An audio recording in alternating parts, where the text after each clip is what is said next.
গিন্নি গিন্নি, খুব তাড়াতাড়ি খেতে দিয়ে দাও, কাল খুব ভোর ভোর যেতে হবে, বুঝলে? কোন চলে যাবে শুনি?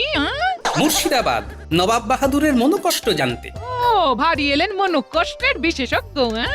তোমার এই সরল সাদাসিধে বউটার মনে কত কষ্ট কোনোদিন জানতে চেয়েছো? তোমার আবার কিসের কষ্ট? হা করতেই তো মুখের কাছে সব চলে আসছে।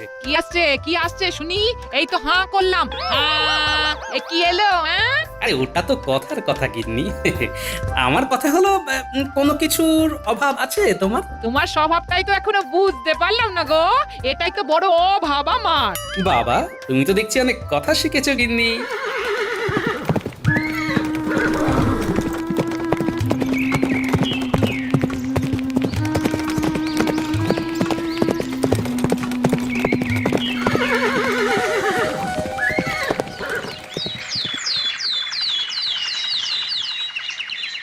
মহারাজের জয় হোক। কি ব্যাপার প্রহরী, অন্তদন্ত হয়ে সভায় আসার হেতু? মহারাজ, নবাব বাহাদুরের দূত এসেছেন। তিনি মহারাজের সাথে সাক্ষাৎ করতে চান। সাত সকালে কি গেরো? মহারাজ, অত ভাববার কিছু নেই, যা কিছু হবে বুদ্ধি দিয়ে মোকাবিলা করতে হবে। আপনি আগেই অত উতলা হচ্ছেন কেন মহারাজ?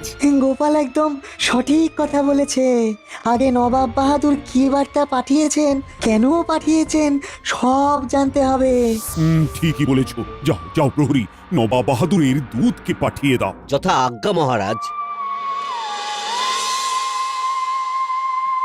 সব তো ঠিকই আছে, খাজনা দিয়ে দেওয়া হয়ে গেছে, কোনো বকেয়া কিছু নেই। তাহলে কি এমন ঘটলো যে নবাব বাহাদুর দূত পাঠালেন? একটু পরেই চক্ষুকর্ণের বিবাদ ভঞ্জন হয়ে যাবে, আপনি উতলা হবেন না।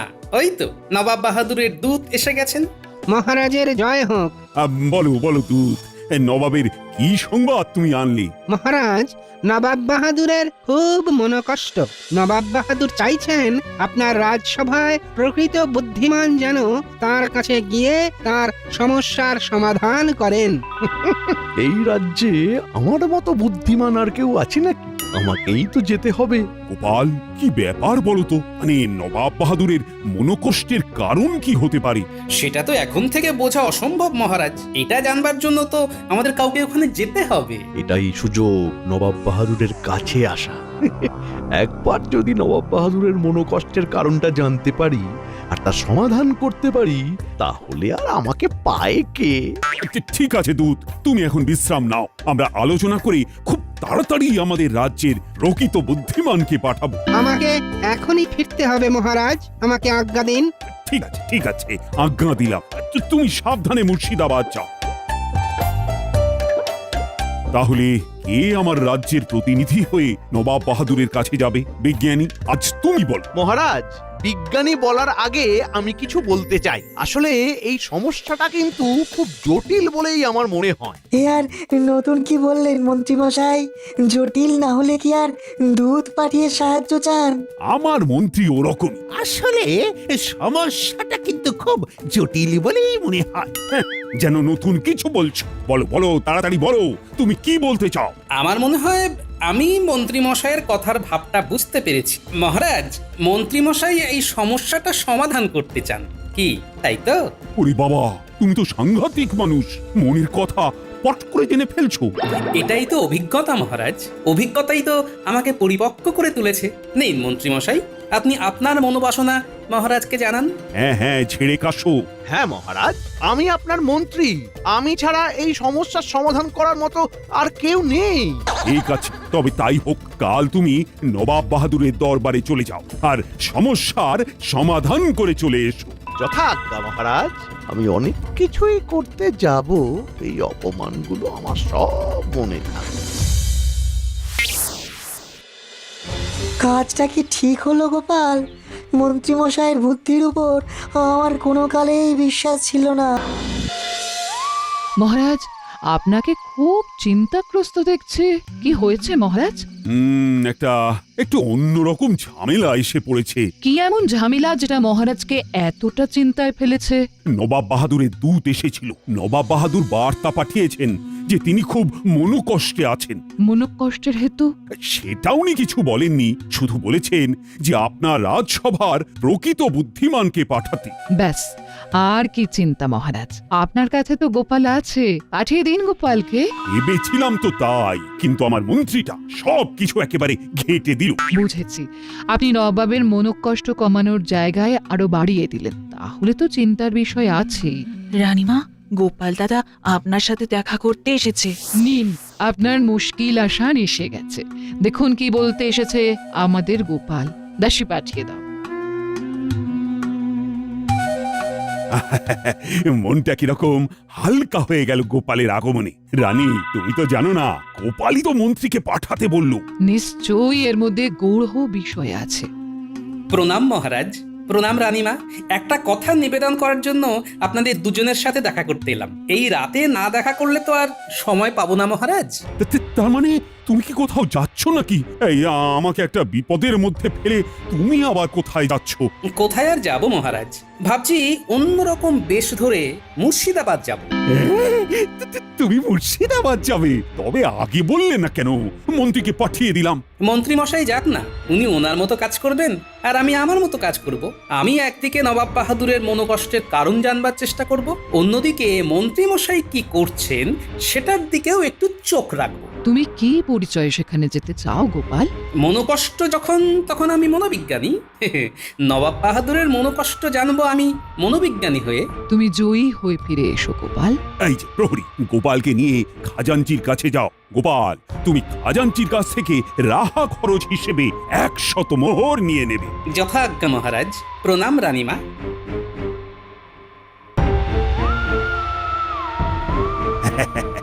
এখন আমার অনেকটাই হালকা লাগছে রানী। হালকা লাগাই স্বাভাবিক মহারাজ, গোপালের উপস্থিতি এমনই।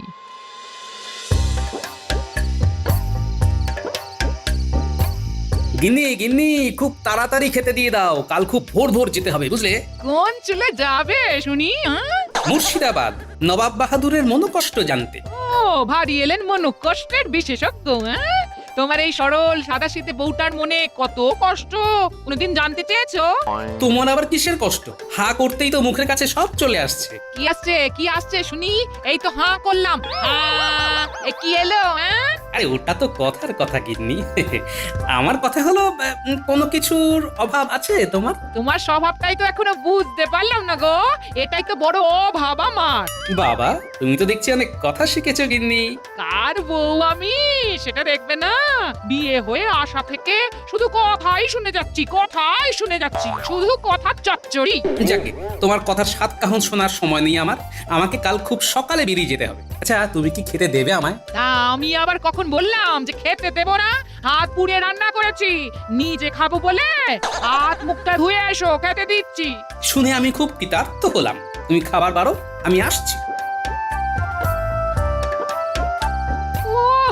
কি কথা শুনলাম গো, কি কথা শুনলাম? নবাব বাহাদুরের মনের কষ্ট মেটাতে হবে, যে কিনা নিজের বউয়ের মনটাই বুঝতে পারলো না। বুঝতে পারছি, আমার আর কিচ্ছুটি হবে না। হ্যাঁ, বুঝে গেছি।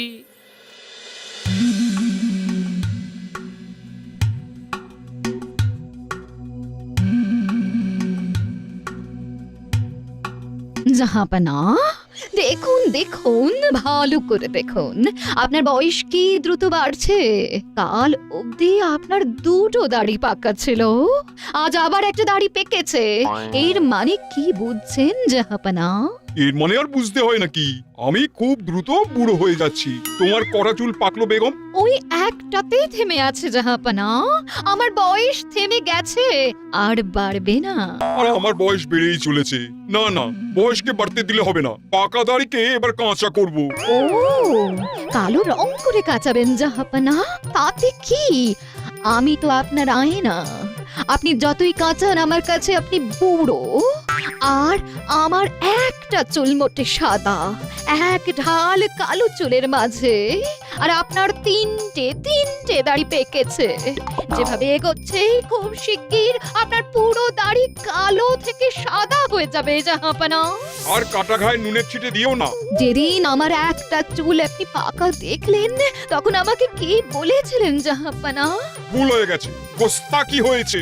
সেদিন আমাকে বুড়ি হয়ে গেছে বলে টিপ্পনি করেছিলেন, আর আজ দেখছেন তো আপনার গুনাহের সাজা কেমন উপরওয়ালা দিচ্ছেন। প্রতিদিন আপনার একটা একটা করে দাড়ি পাকছে জাহাপনা। না, বেগমের সামনে থেকে আমার চলে যাওয়াই উচিত। আমি চললাম।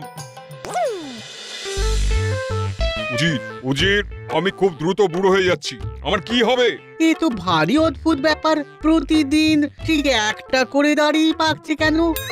সেটাই তো বুঝতে পারছি না। কত হাকিম বৈদ্য এলো, কেউ তো কিছুই করতে পারলো না। বুঝলে উজির, এসব গুনাহা, পাপ। জাহাপনা, কৃষ্ণনগর থেকে মন্ত্রী মশাই এসেছেন, আপনার সাথে দেখা করতে চান। কৃষ্ণচন্দ্র কি মাথা খারাপ হয়ে গেল? আমি বললাম সবচেয়ে বুদ্ধিমান লোককে পাঠাতে। মহারাজ মনে করেছেন মন্ত্রী মশাই খুব বুদ্ধিমান। পাঠিয়ে দাও, পাঠিয়ে দাও। আমার মনোকষ্ট না কমাতে পারলে মন্ত্রীকে কারাগারে নিক্ষেপ করব। সেলাম জাহাপানা, শুনলাম আপনার খুব মনের কষ্ট। তাই কষ্ট লাঘব করতে এলে, তাই তো? দেখি তুমি কেমন আমার কষ্ট লাঘব করতে পারো। আপনার মনের কষ্টটা আমার কাছে বলুন। কিছু বুঝতে পারছো না তো জাহাপানা। বলি, চোখের কি মাথা খেয়েছো? আমার 4টে দাড়ি যে পেকে গেছে সেটা দেখতে পাচ্ছ না? পাচ্ছি, দেখতে পাচ্ছি, পাবো না কেন? কুচকুচে কালো এক রাশ দাড়ির মাঝে 4টে ফুটফুটে ফর্সা দাড়ি। ভরসা? মন্ত্রী, তোমাকে তো আর এক মুহূর্ত ভরসা করতে পারছি না। উজির, মন্ত্রীকে কারাগারে নিয়ে যাও, বলে কি না ফর্সা দাড়ি। আমার অপরাধ নবাব বাহাদুর, আমি তো সাদা দাড়ি বলিনি, বলেছি ফর্সা। উফ, আবার আবার আমার দাড়ি নিয়ে কথা বলছো। উজির, একে কারাগারে নিক্ষেপ করো। প্রহরী, প্রহরী! হুকুম জাহাপনা। এই মন্ত্রীকে কারাগারে বন্দি করে রাখো, নিয়ে যাও। নবাব বাহাদুর, আমি আর ফর্সা বলবো না, এবার থেকে সাদাই বলবো। আসলে দাড়ি তো সাদাই হয়। আবার আমার দাড়ি নিয়ে কথা বলছে। এই প্রহরী, দেরি করো না, নিয়ে যাও, নিয়ে যাও।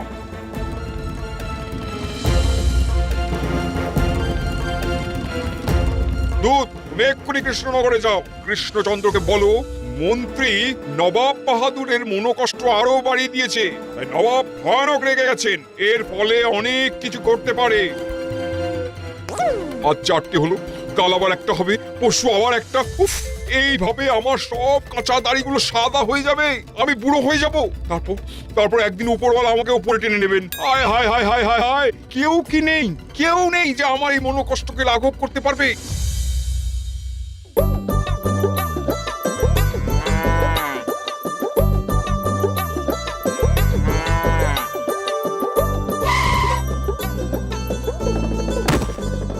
এসে গেছি, তাই না গাড়োয়ান?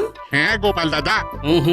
এখন আর আমায় গোপাল দাদা বলে ডাকবে না, এইখান থেকে আমায় ক্ষেত্রপাল বলে ডাকবে। আমি এখানে বিশেষ কাজে এসেছি, বুঝলে? ঠিক আছে, তুমি যা বলবে। তুমি এইখানে গাড়িটাকে রাখো, গরুটাকে জল টল দিয়ে খাবার দাও। এখানে কি আমাকে কিছুদিন থাকতে হবে? হ্যাঁ গাড়োয়ান ভাই, এখানে তোমাকে কিছুদিন থাকতে হবে, বুঝলে?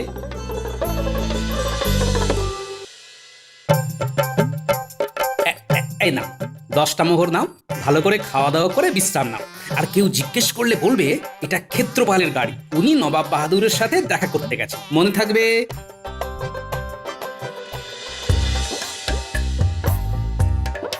গোপাল এতক্ষণে পৌঁছে গেছে। হ্যাঁ, এটাই স্বস্তির খবর যে গোপাল মুর্শিদাবাদে পৌঁছে গেছে। মন্ত্রী মশাইও ওই একই বিষয় নিয়ে নবাবের দরবারে গেছেন, এতে কোনো জটিলতা হবে না তো? না, গোপাল তো আর গোপাল হয়ে যাচ্ছে না, গোপাল যাচ্ছে ভিন্ন নামে, ভিন্ন পরিচয়ে। সালাম জাহাপনা, কৃষ্ণনগর থেকে ক্ষেত্রপাল নামে এক ব্যক্তি আপনার সাথে দেখা করতে এসেছে। কৃষ্ণনগর থেকে কি কারণে উনি জাহাপানার সঙ্গে দেখা করতে চান? উনি জাহাপনার খবর শুনে জাহাপনার সাথে দেখা করতে এসেছে। আমার খবর শুনে পাঠিয়ে দাও। জয় হুকুম জাহাপনা। একে আবার কে পাঠালো? শোনো উজির, এরা যদি আমার মনের কষ্ট না কমিয়ে আরো বাড়িয়ে দেয়, তাহলে কিন্তু সোজা শুনে ছড়িয়ে দেবো, এটা এবার জানিয়ে দাও। জয় হুকুম জাহাপানা। জাহাপনার জয় হোক। তুমি কে? আমি ক্ষেত্রপাল, আমি মনোকষ্ট বিশেষজ্ঞ। আপনার মনোকষ্ট আমি লাঘব করতে এসেছি। আমার মনোকষ্ট যদি কমাতে না পারো তাহলে তোমাকে কিন্তু কারাগারে পাঠিয়ে দেবো। তোমার রাজ্যের মন্ত্রীকে পাঠিয়ে দিয়েছি। আপনার কষ্ট লাঘব হলে মন্ত্রীকে ছেড়ে দেবেন তো জাহাপনা? আগে আমার কষ্ট লাঘব করো, তারপর সব কথা। এবার বলুন আপনার মনোকষ্টের হেতু। এই দেখো, কি দেখতে পাচ্ছ? ঘন কালো একগুচ্ছ দাড়ির মাঝে মাত্র 4টি পাকা দাড়ি। এটাই আমার মনোকষ্টের কারণ। প্রতিদিন একটি একটি করে দাড়ি পাকছে। প্রতিদিন একটা একটা করে দাড়ি পাকছে, এ তো বড় আশ্চর্যের কথা জাহাপনা। অথচ আমার বেগমের একটা চুল পেকে আছে, একটা থেকে দুটো হয়নি। অথচ আমার প্রতিদিন চুল পেকে যাচ্ছে। এটা কষ্টের নয়? কি গো, বলো, তুমি বলো। এটা তো অবাক কাণ্ড। প্রতিদিন নবাব বাহাদুরের দাড়ি পেকে যাচ্ছে, এরকম তো হয় না। না, একটা কিছু ব্যাপার আছে জাহাপনা। ব্যাপারটা খুব গোলমেলে। এইরকম ভাবে তো দাড়ি পাকে না। তাহলে আমার তো বুক ঢিপঢিপ করছে। জাহাপনা, এই যে আপনার প্রতিদিন দাড়ি পেকে যাচ্ছে, এটা খুব ভয়ানক কাণ্ড। আপনার খুব কাছের মানুষই এই ব্যাপারে বলতে পারবে জাহাপনা। কাছের মানুষ? এমন কাছের মানুষ যার সাথে আপনার রাত দিন দিন রাত ওঠা বসা, মান অভিমান, রাগ অনুরাগ তার সাথে ভাগ করা। এইরকম কাছের মানুষের সাথে আমার একটু কথা বলা প্রয়োজন জাহাপনা। এইরকম প্রিয়জন তো একমাত্র আমার বেগম। ও ও তুমি আমার বেগমের সাথে কথা বলতে চাও? বেগম সাহেবা যদি আপনার প্রিয়জন হন তাহলে তার সাথেই আমাকে কথা বলতে হবে। বেশ বেশ বেশ বেশ, তাহলে চলো। আশা করি আজ থেকে আপনার দাড়ি আর পাকবে না জাহাপনা। তুমি হলফ করে বলছো তো? বলছি তো, আমার উপর বিশ্বাস রাখুন। ঠিক আছে, চলো।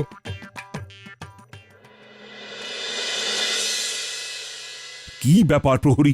নবাবের দূত আপনার সাথে দেখা করতে চাইছেন। আবার কি হলো? যাকে ডেকে আনো। মহারাজের জয় হোক। বলো বলো দূত, কি খবর? নবাব বাহাদুর এখন কেমন আছেন? জাহাপানার মন আপনার মন্ত্রীর কথা শুনে আরো খারাপ হয়ে গেছে মহারাজ। নবাব বাহাদুর খুব রেগে গেছেন। এটা বলবার জন্যই আমি এসেছি। আমার বলা হয়ে গেছে, এবার আমি চলে যাব।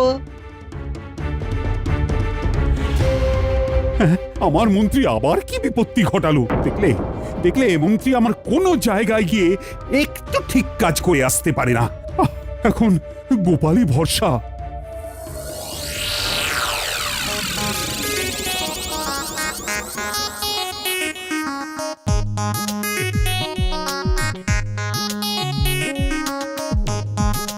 বেগম, কৃষ্ণনগর থেকে একজন মনোকষ্ট বিশেষজ্ঞ এসেছে। আমার পাকা দাড়ি আর তোমার পাকা চুল নিয়ে আলোচনা করতে এসেছে।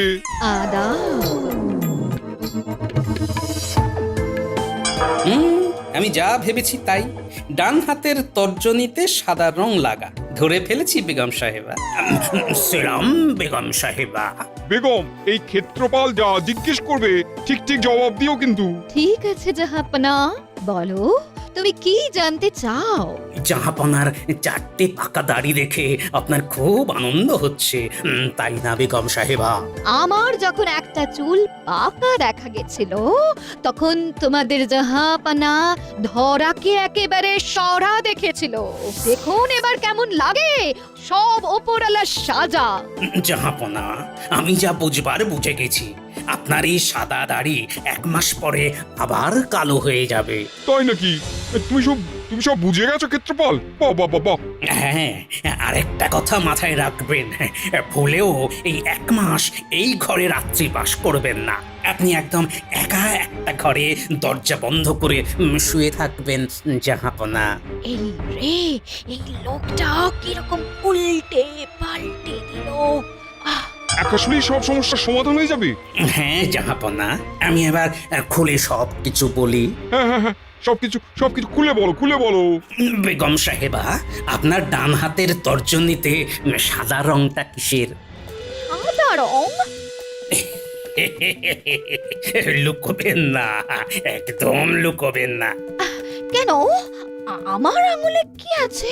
ওই আঙুলে যে সাদা রংটা আছে ওটাই তো রোজ রাতে নবাব বাহাদুর ঘুমিয়ে পড়লে দাড়িতে লাগিয়ে দেন। কেউ কেউ পাকা চুল ঢাকতে কালো কলপ করে, আর আপনি জাহাপনার কালো দাড়িতে সাদা রং লাগিয়ে দাড়ি পাকিয়ে দেন। ঠিক কিনা?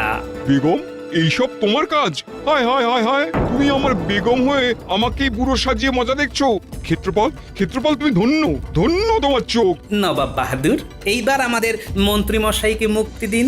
তুমি কে? তোমার গলার স্বরটা চেনা চেনা লাগছে। আমি গোপাল নবাব বাহাদুর। আহা আহা, আমি তাই ভাবি গোপাল থাকতে কৃষ্ণচন্দ্র মন্ত্রীকে পাঠাবে কেন? গোপালের বুদ্ধি আর তাতেই সবার সিদ্ধি। বেগম, এই আনন্দের দিনে তোমাকে আর কিচ্ছু বললাম না। নবাব বাহাদুর, চুল দাড়ি পাকে কেন? অভিজ্ঞতায়। যত বেশি অভিজ্ঞ হবেন তত বেশি পাকবেন, পুরো গাছ পাকা মিষ্টি আমের মতো জাহাপনা। উচিত সমস্ত রাজ্যে ঘোষণা করে দাও, নবাব বাহাদুরের আর কোনো মনোকষ্ট নেই। উৎসবের আয়োজন করো, কৃষ্ণচন্দ্রকে খবর দাও। গোপাল, গোপাল সব কিছু আজ তোমার জন্য ঘটেছে। তোমাকে তোমাকে উপহারে ভরিয়ে দেবো। নবাব বাহাদুর, আমাদের মন্ত্রী মশাইকে মুক্ত করে দিন, শুধু এইটুকুই আমার চাওয়া। গোপাল, তুমি ধন্য, তুমি ধন্য।